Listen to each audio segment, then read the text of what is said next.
Hey everyone, welcome back to the Haunted Corner. I'm Ashton, and today I'm going to weave you a tale about a very interesting and spooky place. It's called Preston Castle, also known as Preston School of Industry. Being one of the oldest reform schools in the United States, it's got quite the history. Let's get into it. In 1890, 230 acres of land were purchased in the Sierra foothills of California from the Iona Coal and Iron Company for $30 per acre. Another 100 acres were donated with the purpose of housing the Preston School of Industry. State legislature had ordered construction of the building to serve as a juvenile rehabilitation and correctional facility to house mainly boys between the ages of 12 and 24. The goal was to reform and rehabilitate the struggling youth rather than just imprison them, which was pretty progressive for the time. Construction began immediately on the administrative building, which became known as Preston Castle. The cornerstone of the school was laid on December 23, 1890, with 2,500 people in attendance. The bricks used in the administrative building were made at Folsom Prison and San Quentin Prison and transported by train. Folsom and San Quentin prisons are where the youths were housed before the Preston School of Industry opened. The original plans for the school showed 77 rooms spread across 5 floors spanning close to 50,000 square feet. Gargoyles stood guard on the exterior, which was designed in the Romanesque Revival architectural style. The building is gorgeous. I will include lots of pictures on the blog for you to check out. The first floor would house a reception area, a sitting room, a butler's pantry, and a dining room, bathrooms, a physician office, a pharmacy, and several other offices. The second floor had a reading room along with a library, which included 7,000 books, 12 apartments, a classroom, a dormitory, locker room, a laundry room, and more bathrooms. There was a mezzanine level that had 2 more bathrooms with 3 tubs. The third and fourth floor weren't finished, but were designed to contain several more rooms. The basement was another busy area, including a playroom, a large bathroom for the boys, the kitchen, the pantry, the furnace room, and fuel storage room. There was also a bakery located in the basement annex. The building featured no less than 43 fireplaces and 257 windows overlooking the foothills.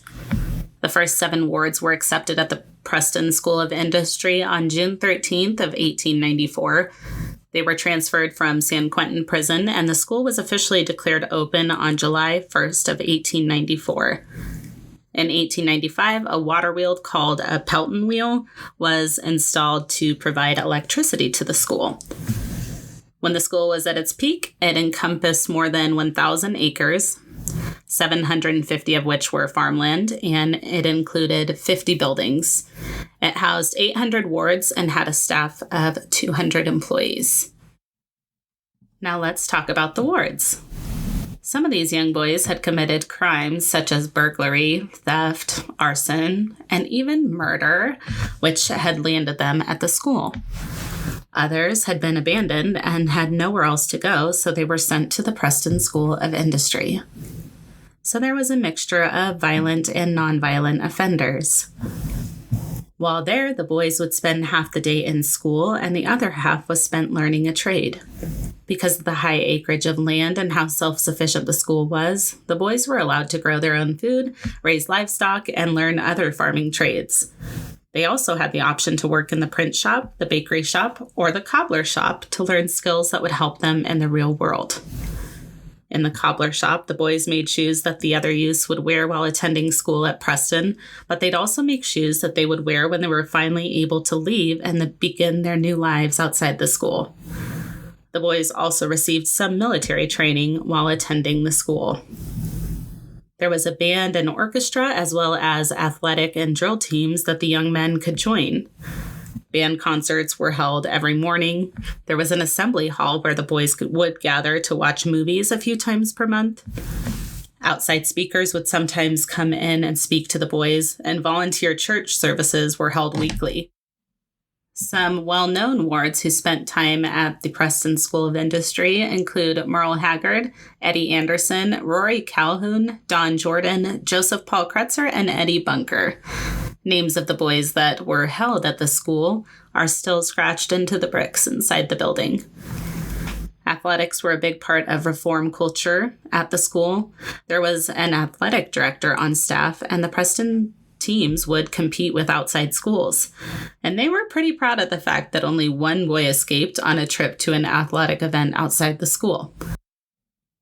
According to an article from 1925 in the San Francisco Bulletin, the superintendent claimed that although most boys planned on running away from the school at the time of their arrival, nearly 100% decided to stay after they arrived. The boys seemed to enjoy their time at the school, but was that truly the case? Many believe otherwise. Reports of mistreatment at the school came about really early on and continued to be present throughout its history. Reports of harsh punishment and loss of privileges were prevalent, but starvation, isolation, and paddling were also common punishments for the youths who didn't remain in line. With 26 suspicious deaths occurring on the property throughout time and 2 murders, things were clearly not as great as the school tried to portray. In 1950, the head housekeeper, Anna Corbin, was attending to her duties in the basement when she was bludgeoned to death by an unknown assailant. She was found with a cord around her neck, lying in a pool of blood. She was 52 years old at the time. Immediately, the investigation turned to the wards of the school, of course. But who could have done this? 3 of the wards were initially eyed as suspects, including a 19-year-old named Eugene Monroe. Although Eugene steadfastly stood by his innocence, blood-stained clothing believed to belong to Eugene were found in his locker, and witnesses claimed to see him in incriminating locations on the day of Anna's murder. He was arrested and charged and eventually tried 3 times for the murder. There was a hung jury in the first 2 trials, and Eugene was acquitted in the 3rd trial. Many people believe he did murder Anna, despite his acquittal, but he still claimed that he was innocent. And 1 year after he was paroled, Eugene confessed to raping and murdering another woman.